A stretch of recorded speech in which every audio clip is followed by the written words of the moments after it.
Lubos na ikinalulugod ng manunulat na ibahagi ang kwentong ito ng libre at ang iyong pagtangkilik ang pinakamalaking gantimpala. Gayunpaman, kung sa tingin ninyo ay karapat-dapat ang akdang ito ng karagdagang suporta, malugod naming tatanggapin anuman inyong maiaabot. Maaari po inyong gamitin ang QR code o ang bank account details na makikita ninyo sa inyong screen. Anumang halaga ay makatutulong upang patuloy na makalikha ng mga bagong kwento. Para sa mga katanungan o iba pang concerns, maaari po kayong mag-email sa address na nakalagay din sa inyong screen. Tandaan po na hindi ito sa pilitan kundi isang voluntaryong pagsuporta lamang. Maraming salamat po. Kung na-enjoy nyo ang mga kwento sa channel na ito, i-click mo na yung subscribe button sa baba. At para sure na hindi ka maiwan, i-on na rin yung notification bell para ikaw ang unang makakita ng bagong upload namin. Ang nilalaman ng akdang ito ay buong-buong katang-isip lamang.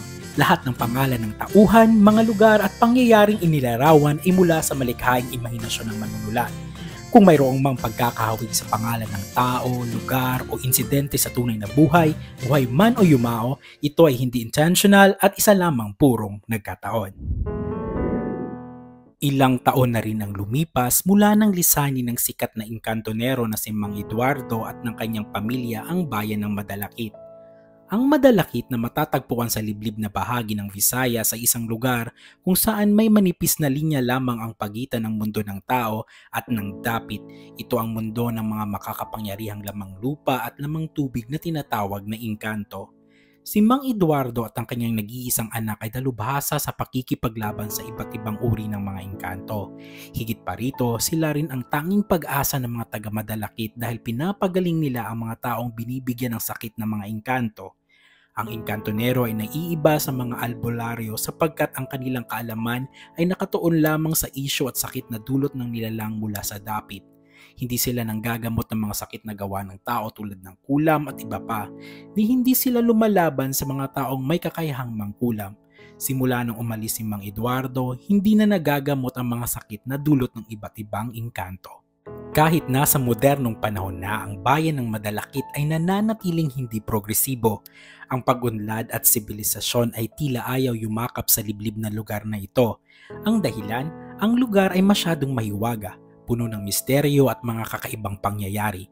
Maraming portal dito ang bukas na nagpapahintulot sa mga engkanto na makapasok at makalabas ng dapit patungo sa mundo ng mga tao. Ang dapit ay maraming mga kaharian. Kasama na dito ang kaharian ng mga sirena, tikbalang, kapre, nono, duwende, mga babaeng may pakpak ng paru-paro na ang tawag ay diwata, mga elfo, mga orko at iba pang lamang lupa at tubig na alam natin.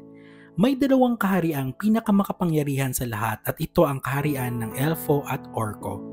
Ang mga elfo ay matatangkad at mahahaba ang buhok mapalalaki man o babae. Mapuputi ang mga ito at malilinis tingnan. Magaganda at matitikas ang mga elfo. Ang tainga nito ay matulis ang dulo at bahagyang mahaba kaysa mga tao. Sa titig lang nila at gamit ang isip ay madami na silang nagagawa. Sila ay nagpaparusa lamang sa mga tao kung may ginagawa itong masamang bagay na apektado sila. Ayaw na ayaw nilang nilalapastangan ang gubat ng Madalakit. Nandito kasi ang pinakamalaking portal na nag-uugnay sa dapit at mundo ng mga tao. Ang mga orko naman ay katulad lang ng mga elfo kung ilalarawan mo ito maliban sa kanilang mga tenga. Katulad ito ng mga tao na hindi matulis. Katunayan ay iisa lang ang ninuno ng mga elfo at orko, ngunit ayon sa mahabang kasaysayan ng dapit, sila ay may maraming mga bagay na hindi na pagkakaintindihan. Kabaliktaran ang mga orko sa elfo. Sila ay nagpaparusa sa mga tao kung gusto lang nila at kahit walang ibang dahilan. Ayaw na ayaw nila sa mga tao. Lahat ng pagtatangkang ipaunlad at iangat ang kahirapan ng Madalakit ay hindi nagtatagumpay sapagkat ang mga nilalang na engkanto ay walang tigil na gumagambala at nagpapatunay na ang kanilang mundo na ang dapit ay laging nakakabit sa lupa ng Madalakit. Sinisikap naman ng lokal na pamahalaan na gumawa ng health centers para sa mga tao. Ang mga infrastruktura ay nakatayo, subalit na natiling walang silbi ang mga ito. Walang makuhang mga doktor o nurse na nadidistino doon sapagkat ang bayan ay napakaliblib at masyadong malayo sa kabihasnan. Ang panggagamot at pangangalaga sa kalusugan ay nagiging isang luho at ang mga mamamayan ay umaasa na lamang sa mga tradisyonal na gamot at pananampalataya, lalo na sa mga sakit na dulot ng engkanto na hindi na kayang gamutin mula nang umalis ang magamang engkantonero. Isang araw, biglang nag-iba ang daloy ng buhay sa Madalakit nang may dumating na bagong mukha, isang doktor na may panibagong misyon. Siya si Dr. Alfonso Tan o mas kilala sa maikli at pamilyar na tawag na Dr. Al. Si Dr. Al sa edad na 32 ay miyembro ng isang old rich at respetadong pamilya. Kitang-kita ang kakaiba niyang tindig. Siya ay matangkad, may malapad na balikat at may katawang lalaking-lalaki na tila pinanday sa gym. Ang kanyang mukha ay sadyang ubod ng gwapo at makisig. Ang mga matatalim niyang mata, matangos na ilong at malakas na panga ay nagbibigay sa kanya isang matinding karisma.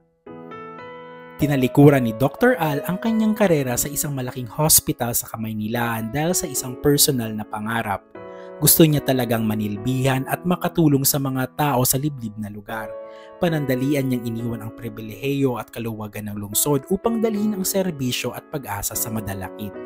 Simula nang dumating ang doktor at nagbukas ang serbisyo ng health center, agad na nag-iba ang takbo ng buhay sa Madalakit. Talagang pumipila ang mga tao para magpagamot. Hindi lang ang may sakit ang dumarating kundi maging ang mga kababaihan nga kahit walang mga sakit ay pumipila dahil sa kanya. Ang gwapo at makisig na doktor ay naging agaw pansin.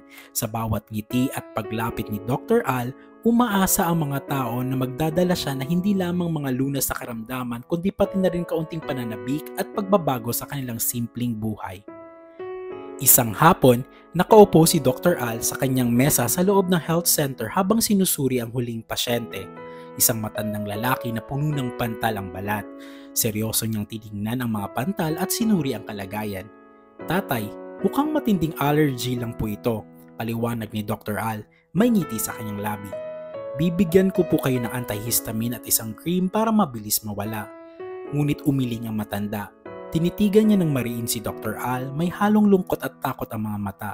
"Hindi, Dok. Alam kong hindi simpleng allergy lang ito," sagot ng matanda na tinuturo ang mga pantal sa kanyang braso. "Engkanto, Dok. Sila ang may gawa niyan. May nagalit sa akin sa dulo ng kawayanan." Ngumiti na lang ang doktor. Hindi siya naniniwala sa mga engkanto dahil ang kanyang pag-iisip ay nakatutok sa agham at medisina. Ngunit naiintindihan niya si tatay.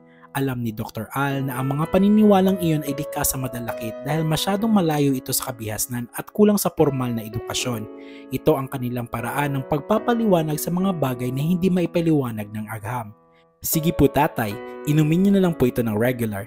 Siguradong gagaling po kayo," sabi ni Dr. Al at inabot ang gamot mula sa kanyang stock. Pagkaalis ng huling pasyente, sinimula na ni Dr. Al ang pagliligpit ng mga gamit sa kanyang mesa. Inayos niya ang medical chart at sinigurong nakasara ang mga stock ng gamot. Handa na siyang umuwi, ngunit bago pa niya isara ang pinto, biglang may pumasok. Napahinto si Dr. Al. Ang nasa harap niya ay agad nakaagaw ng lahat ng kanyang atensyon. Ito ay matangkad at maputi at halatang hindi Pilipino ang pagmumuka. Gaya niya, ito ay ubod ng gwapo at napakakisig. Ang mukha nito ay seryoso, may matalim na tingin. Lalo pang nakadagdag sa hiwaga ang kakaiba nitong pananamit na tila galing sa ibang panahon. Hindi alam ni Dr. Al na ang nilalang na ito ay isang orko mula sa dapit na may tengang karaniwan lamang at hindi matulis, ngunit ramdam niya ang kakaibang bigat. Ang pangalan ng lalaki ay si Madaragit. Mabilis na nagbalik ang professional na tono ni Dr. Al. Ngumiti siya at sinabing, "Good evening po. Pasensya na pero pasara na po ang klinik. Kung may emergency po, maaari pa po akong tumulong." Malalim, mabigat at may kakaibang bigkas ng Tagalog ang naging sagot ni Madaragit. "Clinic, ang tinutukoy mo ba ang tahanan ng lunas?" "Opo, ito ang health center," sagot ni Dr. Al. Nagtataka sa lalim ng boses at sa bigkas ng salita. "May maitutulong po ba ako sa inyo? May sakit po ba kayo?" Hindi ako naghahanap ng lunas," wika ni Madaragit. "Naghahanap ako ng kasagutan sa ginagawa mo." Kumunot ang noo ni Dr. Al, lalong nagtaka sa kakaibang salita at tono. "Pasensya na pero ano po pa talaga ang gusto niyong malaman?" Gumawa ng isang hakbang palapit si Madaragit. Ang tingin nito ay seryosong nakatutok sa mga kamay ni Dr. Al. "Sa tingin mo ba tao, nakakagaling ang mga gamot mo?" Tumaas ang boses ni Dr. Al pero pinanatili niya ang kanyang professionalism. Ramdam niya ang kakaibang presensya ng lalaki ngunit kailangan na niyang umuwi. Tingnan niyo po, kung hindi naman po kayo magpapagamot, mas mabuti pong umalis na kayo, magpapahinga na po ako. Nang marinig ng tugon na iyon, biglang tumawa ng kay lakas si Madaragit. Ang tawa nito ay may kakaibang tunog, parang kulog sa kalayuan. Matapos tumawa, tiningnan nito ng seryoso si Dr. Al. Ang lakas ng loob mong basusin ng isang hari tao, wika ni Madaragit habang bahagyang nanliliit ang mga mata. Nagulat si Dr. Al. Anong pinagsasabi nitong hari ang nasa isip niya? Bago pa siya makapagsalita, lumapit ang orko sa kanya. Sinubukan niyang kumilos subalit hindi niya alam kung bakit hindi siya makagalaw. Ang matalim na tingin ni Madaragit ay tila nagpakita ng isang puwersa na bumabalot sa kanya. Pasalamat ka at bago ka pa lang dito, ani ni Madaragit. Ang boses ay may bahid ng pagbabanta ngunit may kakaibang paghanga. At pasalamat ka na ikaw ay kamangha-mangha. Pagbibigyan kita tagalunas sa araw na ito. Pinitik ni Madaragit ang kanyang mga daliri sa harap ni Dr. Al. Biglang nawala ng malay ang doktor at napasalampak sa sahig. Ang mga mata ay nakadilat pa rin ngunit wala ng reaksyon. Si Madaragit naman ay tumatawa ng malakas. Hanggang sa muli, taong tagalunas, bulong nito. Pagkatapos, biglang naglaho ang orko. Masyado ng gabi nang magising si Dr. Al.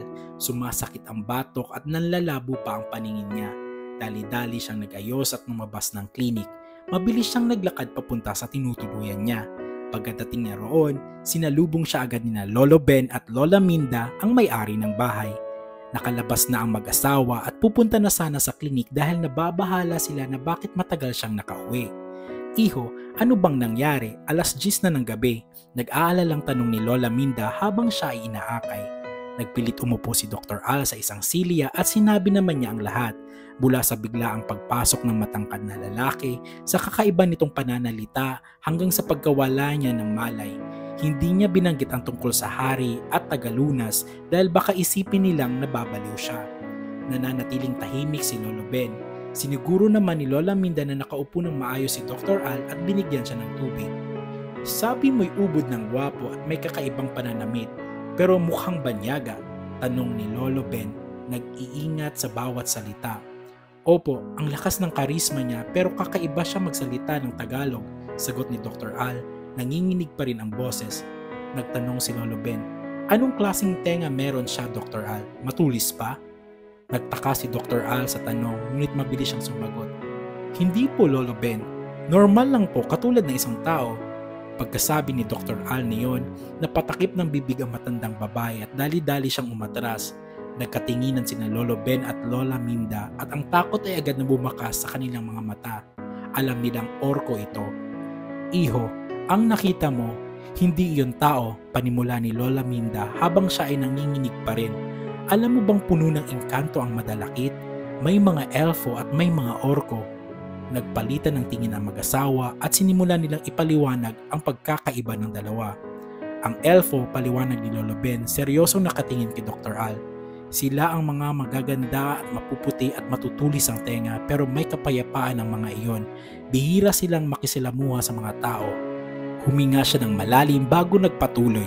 Ang orko, katulad ng inilarawan mo, mukhang tao ang tenga, walang talim, pero sila ang malulupit, mas mapagsik, mapanganib, mapuputi sila at malalaki pero walang puso. Ibig sabihin, sabat ni Lola Minda, ang nakasalamuhan mo Dr. Al ay isang orko, isa sa mga malulupit na engkanto ng kalikasan. Hindi nagbigay na anumang tugon si Dr. Al. Nakaupo lang siya, nakikinig lang sa mga ito. Hindi pa rin siya lubos na naniniwala sa mga kwento, ngunit tinimbang niya ang lahat ng ebidensya. Base sa deskripsyon ng dalawang matatanda, isang orko nga ang nakausap niya kung totoo man ang mga engkanto. Maliban pa roon, naisip niya, wala naman din dayuhan na pumupunta sa liblib na lugar na ito at walang dayuhan ang gumagamit ng malalim na salitang Filipino. Pagkatapos marinig ang mga kwento ni Lolo Ben at Lola Minda, tumayo si Dr. Al. Ayaw niya ng pag-usapan pa ang nangyari dahil lalo siyang nalilito. Salamat po sa inyo Lolo Ben at Lola Minda, wika ni Dr. Al. Pinilit ngumiti. Pagod lang po siguro ako, gusto ko na pong magpahinga. Pero anak, hindi ka pa kumakain. Walang laman ang tiyan mo mula pa kanina, nag-aalalang sabi ni Lola Minda. Hayaan niyo na po Lola Minda, nawala na po ako ng gana, kailangan ko lang talagang matulog, tugon ni Dr. Al. Nagpaalam siya at pumasok sa kanyang silid. Dumaan ang mga araw, wala namang kakaibang nangyari. May pila pa rin ang health center at bumalik sa dati ang buhay. Unti-unting binabaliwala ni Dr. Al ang kaganapan kasama ang orko. Dumating ang araw ng linggo at sarado ang health center. Isang mainit na araw at napag-isipan ni Dr. Al na maligo sa may ilog. Sa buong linggo, naririnig niya ang huni ng ibon at ang banayad na daloy ng tubig mula sa malayo at nakakaakit iyon. Nang sabihin niya ito, hindi siya pinayagan ni Lola Minda. Nako iho, huwag ka dyan. Linggo ngayon, sabi ng mga matatanda, mas bukas ang portal, kaya walang naliligo kapag linggo sa ilog. Kaya huwag ka nang tumuloy, mariing sabi ni Lola Minda habang umiiling. Ngunit nagkibit balikat lang si Dr. Al. Matagal na siyang nakatira sa Maynila at gusto niyang maranasan kung paano maligo sa ilog. Hindi niya inilintana ang mga babala. Naghintay siya nang makaalis ang mag-asawa para magsimba at doon lang siya lumabas. Bitbit niya ang kanyang tuwalya at ibang kagamitan, naglakad siya papunta sa malinis na daluyan ng tubig. Nakarating na si Dr. Al sa isang bahagi ng ilog. Wala ngang katao-tao doon. Ang ganda ng ilog, ang linis, ang presko ng hangin at malinaw ang tubig na tumatagos hanggang sa batuhan. Napapaisip siya na talagang natatakot ang mga tao na maligo dito lalo na at linggo dahil sa mga babala ng matatanda. Walang pag-aalinlangan, hinubad ni Dr. Al ang kanyang kasuotan. Tanging underwear lang niya ang natira. Sa ilalim ng sikat ng araw, bakas na bakas ang kanyang kakisigan. Ang matitigas na abs, malalaking balikat at maamo mukha ay tila perpekto. Ang kanyang katawan ay parang modelo ng isang underwear line para sa mga lalaki na lalong nagpakita ng kalakihan ng bakas ng ibabang bahagi ng kanyang damit panloob. Hindi niya namalaya na may isang hindi pangkaraniwang damit na nakalagay sa may malaking bato sa gilid kung saan niya nilagay ang kanyang damit at gamit. Lumublob siya at nang umahon siya para huminga, kasabay niyang umahon ng isang nilalang na makisig din. Ang nilalang na ito ay hubotubad. Ito ay matangkad at maputi, mahaba ang buhok. Ngunit higit sa lahat, ang katawan nito ay kahanga-hanga, parang isang statwa ng Griego na binuhay. Perpekto ang bawat linya ng kalamnan. Kitang-kita ni Dr. Al ang kalakihang kargada ng nilalang na nakalabas at perpekto ang hubog na tila isang gawang sining na inukit. Kasabay nito, nagulat si Dr. Al sa tulis ng tenga nito. Napaatras ang doktor dahil sa gulat. Nagulat din ang nilalang na napatitig sa kanya. Imposibleng hindi niya napansin kanina na may naliligo din sa ilog dahil tanaw na tanaw naman ang ilalim dahil sa linis at linaw ng tubig. Hindi niya alam kung bakit, ngunit hindi talaga siya nakakita ng anuman bago siya lumublob. Nagsalita ang nilalang. Ang boses nito ay may nakakabighaning tunog na malalim at malinaw. At paano mo ko nakikita tao? Napatitig ito sa kanya. Aatrasa na si Dr. Al, ngunit pagkatapos siyang titigan nito ay hindi siya makakilos. Parang nung isang araw nang kausap niyang orko sa klinik.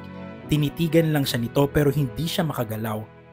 Kasi tao ka rin? Unless you are a ghost. Sarkastikong sabi ni Dr. Al kahit may bahid na takot sa kanyang tono.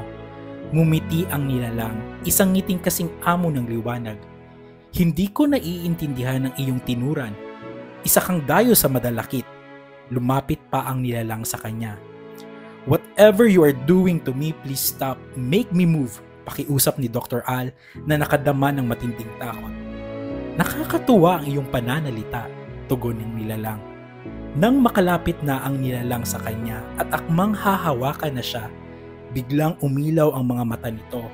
Agad na napabitiw ito sa kanya at umatras ng mabilis. Parang may nakita ang nilalang nang hawakan niya si Dr. Al at bakas dito ang pangamba. Nakagalaw na din si Dr. Al pagkatapos nun. Sino ka? At ano ang kailangan mo sa lugar na to? Nagbago ang tono ng nilalang, naging matalim at mapanuri. May nararamdaman akong masamang dugo sa'yo. Ikaw ang sino at bakit ganyan ang itsura mo? At bakit ka nakahubad lahat? Di mo ba iniisip baka may naliligo din bukod sa'yo? Paano pag may nakakita sa'yong mga babae? Sunod-sunod na tanong ng doktor. Seryoso pa rin ang nilalang na nakatingin kay Dr. Al. Ako si Tigmaya, isang elfo. Ngayon sabihin mo sa akin, sino ka at ano ang kailangan mo sa lugar na to? Nagulat si Dr. Al sa narinig. Totoo nga talaga ang mga engkanto, ang orko at elfo. Hindi ka ba magsasalita, tao? Walang nagpapahintay sa hari ng mga elfo, matigas na wika ni Tigmaya. Lalong nagulat ang doktor. Ako si Dr. Alfonso Tan, pero pwede mo akong tawaging Dr. Al. Isa akong doktor. Wala akong masamang balak sa lugar na ito. Gusto ko lang paglingkuran ang mga tao. Doktor, tanong na seryoso ng nilalang. Naalala ni Dr. Al ang sinambit sa kanya nang nakausap niya ang orko sa klinik. Tagalunas, Your Highness, sagot ni Dr. Al na pilit na maging marespeto. Sa madaling sabi, isa kang engkantonero, pagtatapos ni Tigmaya. Hindi po, isa akong tagalunas lamang. Gamit ko ang karunungan galing sa agham. Isa akong ordinaryong tao, paliwanag ni Dr. Al. Kamangha-manghang tao, nakikita mo ako. Hindi ka ordinaryong tao, Dr. Al, sabi ni Tigmaya. Di ko po maintindihan, Your Highness, sagot ni Dr. Al. Ang hindi ko maintindihan ang lagi mong sinasambit na Your Highness, inis na sabi ng hari. Kataas-taasan po ang ibig sabihin niyan, paliwanag ni Dr. Al. Napangiti si Tigmaya. Haring Tigmaya ang itawag mo sa akin. Gusto kong malaman mo na kaming mga engkanto ay nakikita lang ng mga tao kung gugustuhin namin. Nasabi kong hindi ka ordinaryo kasi nakikita mo ako kahit hindi ko gusto at may nararamdaman ako sa dugo mo. Dr. Al, isa lang akong tao, Haring Tigmaya. Wala akong masamang balak kanino man. Taga Maynila ako. Pumunta ako sa lugar nito kasi alam kong kulang sa doktor ang bayan na ito. Paliwanag ni Dr. Al. Pilit na ipinapaliwanag talaga ang sarili na hindi siya masamang tao. Napangiti si Tigmaya. Kamangha-mangha ka. Maya-maya, naglakad palayo ito at papunta ito sa malaking bato kung saan nakalagay ang kanyang mga damit. Nakatitig lang si Dr. Al sa hubot-hubad na si Haring Tigmaya. Napaka-perpekto ng bawat galaw ng hari habang nagbibihis ito sa tapat niya. Nang matapos, lumingon ito at may sinabi ito sa kanya. Nararamdaman kong hindi ito ang huli nating pagkikita, Dr. Al. Sa susunod din, mag-ingat ka sa bayan na to. Maraming mga lamang lupa at tubig ang makakasalamuha mo rito. Huwag kang maligo na mag-isa sa ilog. Mapalad ka at ako ang nakita mo dito. Paano kung mga masasamang engkanto? Nagbigay ito ng huling ngiti bago magpaalam. Hanggang sa muli nating pagkikita, Dr. Al. At naglaho na parang bula si Haring Tigmaya. Si Dr. Al ay nakatulala lang at nag-iisip. Tama nga ang mga matatanda, bulong niya sa sarili. Tunay ang mga engkanto. Ang masaklap, dalawang hari ng malalakas na kaharian ang nakasalamuhan niya. Ang una, ang hari ng mga orko na hindi nagpakilala sa kanya. Nakikita din niya ang pagkakaiba ng ugali ng dalawang hari. Mas mabait ang elfo. Sa kabilang dako, sa kaharian ng mga orko ay nakaupo lang sa kanyang trono si Haring Madaragit. Katatapos lang ng pagpupulong niya sa kanyang konseho. Malalim ang iniisip nito. Maya-maya ay may pumasok sa punong bulwagan. Isang magandang babaeng orko ang naglakad papalapit. Ang mga mata ay matatalim at may kakaibang kinang. Tila ang lalim ng iniisip ng aking kapatid na hari, sabi ng babae. Prinsesa Hagnaya, kailan ka pa nagbalik? Maligayang pagbabalik aking kapatid, tugon ni Haring Madaragit. Kanina lang, mahal na hari. Pwede ko bang malaman ano ang iniisip ng hari ng mga orko na tila kay lalim nito? Tanong ni Prinsesa Hagnaya. Iniisip ko lang kung paano pa natin papaigtingin ang natatamasang kaunlaran ng mga orko, sagot ni Haring Madaragit. Ngumiti ang prinsesa. Tila hindi ako naniniwala sa iyo, mahal na hari.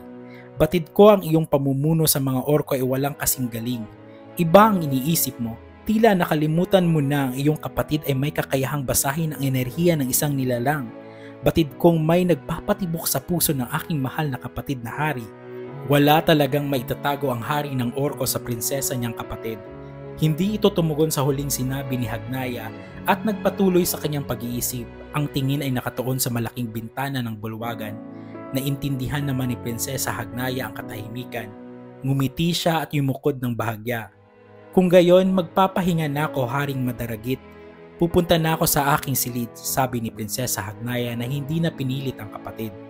Umalis na si Prinsesa Hagnaya. Naiwan si Haring Madaragit na nag-iisa sa punong bulwagan na nag-iisip pa rin tungkol sa tagalunas na nakilala niya sa madalakit. Sa kaharian naman ng mga elfo, Si Haring Tigmaya ay nasa loob ng kanyang silid habang nakatanaw sa labas. Ang kanyang mukha ay seryoso at ang kakaibang karanasan niya sa ilog ay bumabagabag sa kanyang isip. Tila isa kang kahangahangang tao, Dr. Al. Ngunit ano itong nararamdaman ko na dumadaloy sa mga dugo mo? Tila isa itong pangit na pangitain, bulong niya sa sarili. Maya-maya, lumabas ng silid si Haring Tigmaya at nagtungo sa dating hari na si Sandigon. Nang makarating siya sa silid ng ama, agad itong naihayag sa matandang hari ang nangyari sa Madalakit. Sinabi niya ang tungkol sa dayo at ang malakas na masamang dugo na nararamdaman niya rito. Si Sandigon naman ay napapaisip. Ang kanyang muka ay nagpakita ng malaking pag-aalala. Kailangan kong makita ang taong tinutukoy mo, Haring Tigmaya. Tila ako'y nangangamba sa tinuran mo, wika ni Sandigon. Sa mundo ng mga tao, nagpatuloy pa rin sa paggagamot si Dr. Al. Hindi na niya sinabi sa matatanda ang karanasan niya sa ilog pero napagsabihan naman siya na wag nang babalik sa ilog ng mag-isa. Matapos ang buong araw ng paggagamot ay napagod ang doktor sa dami pa ring nakapila. Tila hindi gumagaling ang mga tao sa paggagamot niya. Alam na din niya kung bakit. Halos lahat ng sakit sa bayan ay gawa ng mga nilalang sa dapit. Habang nag-iisip at nakatanaw sa malayo, biglang may nagsalita sa likod niya. Tila ang lalim ng iniisip mo, Tagalunas. Si Haring Madaragit ang nagsalita. Napatayo si Dr. Al. Anong ginagawa niyo po rito? Tanong ni Dr. Al sa orko na may halong kaba sa tinig. Dr. Al, di ba? Iyan ang naririnig kong pangalan na sinasambit ng mga mabababang nilalang sa iyo. Alam kong ikaw ang hari ng mga orko, ngunit kailangan ko itong sabihin sa iyo. Hindi kami mga mabababang nilalang. Tumawa ng kay lakas ang hari, isang tawa na umalingaw-ngaw sa paligid. Oh, ako nga ang hari ng mga orko, si Haring Madaragit. Ang mga tao ay mga mabababang nilalang lamang, mga walang kakayahan at walang kapangyarihan. Pero ikaw, hindi lang dugo ng tao ang nananalaytay sa iyo. Una pa lang kitang makita, Dr. Al, nakakabighani ang amoy ng dugo mo. Anong ibig niyo pong sabihin? Tanong ni Dr. Al. Hindi ko batid anong klaseng dugo ang nananalaytay sa katawan mo, pero ito ay isang masamang dugo, Dr. Al. Ngunit hindi ko mapigilan na mabighani sa amoy nito. Tila gusto kitang kitla ng buhay at sipsipin ang dugo mo. Nang marinig ni Dr. Al iyon, bumakas ang matinding takot sa mukha niya. Natawa naman si Haring Madaragit. Dr. Al, hindi ko naman gagawin sa iyo iyon. Alam mo kung bakit? Hindi nagsalita si Dr. Al na natiling nakatayo at tulala. Gusto ko na maging kabiyak kita at maging katuwang sa pamamahala ng aking kaharian. Hindi nakapagpigil si Dr. Al. Nasuntok niya bigla ang hari ng mga orko. Are you stupid or what? Hindi ako bakla, galit na sabi ni Dr. Al. Ngumisi si Haring Madaragit, tila hindi man lang nagalit sa pagsuntok sa kanya. Wala kang ang magagawa, Dr. Al. Magpapasakop ka sa akin. Ako ang magiging haligi at ikaw ang magbibigay sa akin ng mga anak. Nagalit lalo si Dr. Al. Susuntukin niya ulit sana si Haring Madaragit ngunit nahawakan ng hari ang kamao nito. Pinigilan ang pag-atake. Kailangan mo pa rin magkaroon ng galang sa hari, Tagalunas. Pagkatapos noon, nagsalita si Haring Madaragit ng lingwahe ng mga engkanto. Ang tunog ng mga salita ay tila isang malalim at umuugong na himig na nagpapabigat sa buong paligid. Santre Mahilom. Santre Mahilom, Dr. Al. Agad na nakatulog si Dr. Al. Bumagsak ang kanyang katawan. Sinalo naman siya ni Haring Madaragit bago pa man siya lumapat sa sahig.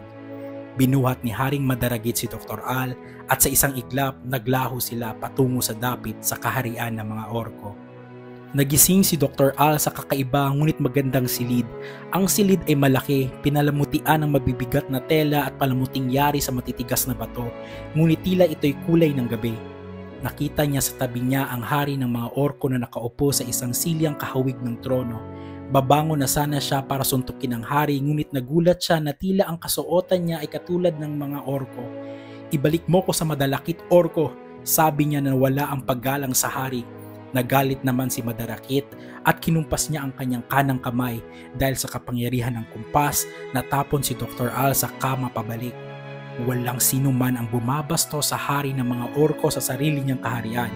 Ulitin mo pa yan, Dr. Al, hindi lang iyan ang aabutin mo sa akin, matigas na wika ni Madaragit. Maya-maya ay lumapit ito kay Dr. Al na nanginginig na ngayon sa takot.